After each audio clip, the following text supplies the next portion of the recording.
The RCMP allegations that were shared, the information that was shared yesterday, are deeply, deeply disturbing. The RCMP basically painted a picture that a foreign government is engaging criminal elements in Canada to perpetrate violence against Canadians, including shooting at homes, shooting at Canadians' homes, killing Canadians, shooting at Canadian businesses, shooting at Canadian communities. We saw in the past year an uptake, a serious increase in gun violence. And the RCMP is pointing to the fact that a portion of that, a significant portion, can be attributed to a foreign government hiring criminal elements. This is a threat to anyone that lives in those communities. Anyone that has family in those communities, kids playing in the parks where those homes were shot at or those businesses were shot at. This is serious. I love our country. I love our democracy. I would do anything to protect it. I can't imagine or understand any political leader who wouldn't also do anything to protect our country. And that's why it troubles me deeply that Pierre Poilievre is unwilling to receive security clearance and to fully understand what's going on. I don't want the Indian government, which is who the RCMP has implicated in this, and the Modi government specifically. I don't want the Indian government or Modi to think they've got someone in Canada who's willing to look the other way to ignore what's going on. We need to take an approach where we're all on the same side, that we're all denouncing this serious series of allegations, and that we're standing united to do everything possible to protect Canadians. That's why my team will be calling for an emergency meeting of the Public Safety Committee to look at other steps we can take to keep Canadians safe. We will also urge Canada to ban the RSS, which is a right-wing extremist militant group from India that has branches in other countries, including in Canada, that promotes violence and division. We'll also urge Canada to impose severe and strict sanctions on Indian diplomats.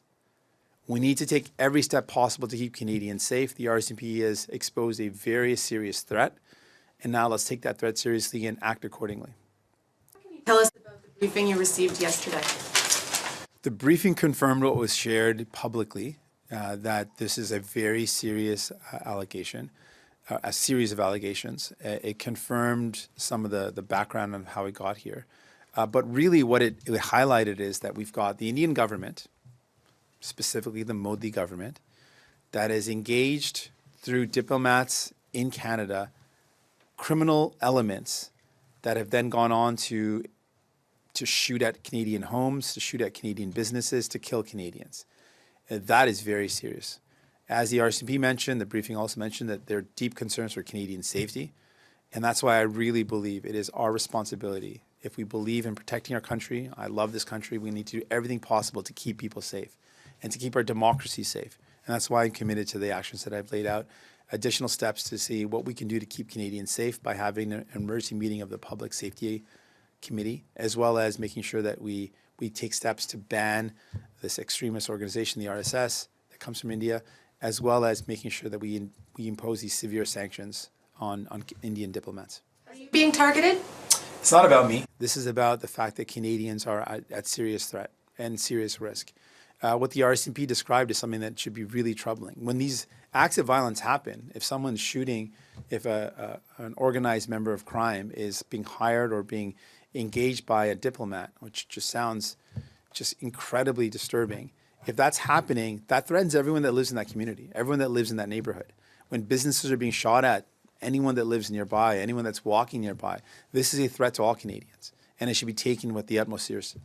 So I go back to the question before. Have there been threats against you? You're one of the most prominent Sikh Canadians in this country. It would be notable if there have been. As I've said before, it's not about me. I really want this to be about the safety and security of Canadians. And what the RCMP laid out is deeply concerning.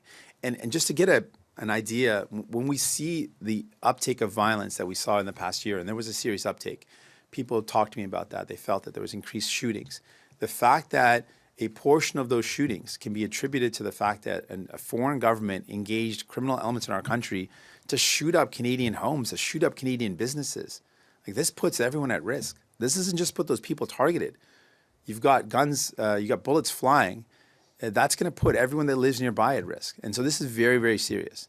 And it goes very deep. The fact that the RCMP has laid out that diplomats from the Indian government were involved in hiring and directing criminal organized crime members in Canada is deeply serious, and it should be taken with the utmost seriousness. And that's why I got to say again, I find it troubling that the only federal leader in our country right now that has not gotten security clearance to hear about foreign interference is Pierre Poilievre. I don't want the Indian government to think that there's one political leader willing to look the other way when this serious level of allegations are being put forward. And that's why I'm urging him to put partisanship aside, get the security clearance, know what's going on, let's have a united front. Let's be together on the same side against the Modi government, against the Indian government that's putting Canadian lives at risk. On the issue, that's what he says. He won't get the clearance because he wants to be able to speak freely. Since you've received the clearance, do you feel hindered at all? Do you feel you're able to speak freely about foreign interference? Absolutely. I've spoken freely. I've disagreed. After I received the briefing, I disagreed with the finding of the special rapporteur. If folks remember, he came with a certain conclusion. I read the documents in that case, and I came up with a different conclusion, and I rejected what the special rapporteur had said. And so there is no that's a false allegation. That is a false thing that Mr. Poilievre is saying. That somehow would limit. I've been able to say anything I need to say. That focuses on protecting Canadians, and that should be the priority. A leader should have in their mind the utmost and most important thing is country first, protecting our country, protecting Canadians.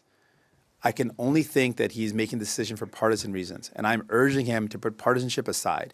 We've just heard from the RCMP that Canadians are being targeted. Canadians are being shot at. Their homes are being shot at. Their businesses are being shot at. They're being extorted. And it directly is being alleged, it is directly being orchestrated by Indian government officials. Knowing that, I can't imagine why anyone who is a leader in our country wouldn't want to get every piece of information possible. There is a reason why every other federal leader has agreed to look at those documents, has agreed to get the security clearance.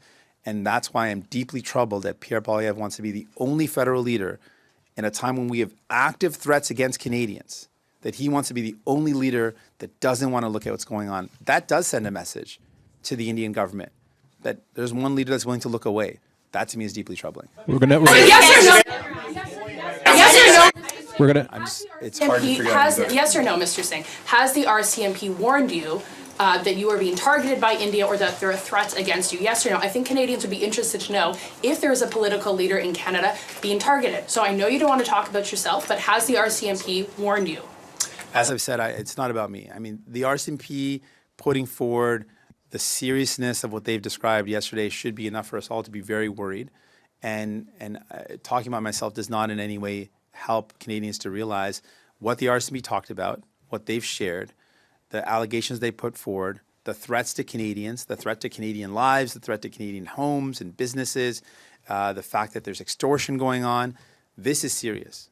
And I want to focus on the fact that this is a threat to Canada, threat to our democracy, threat to Canadian lives, and that's something we take seriously. Sorry, you were going to do No. You don't get to decide that. It's our room. It's not your room. I will do that in English because I did promise you anything, and then I'll take one more question. What's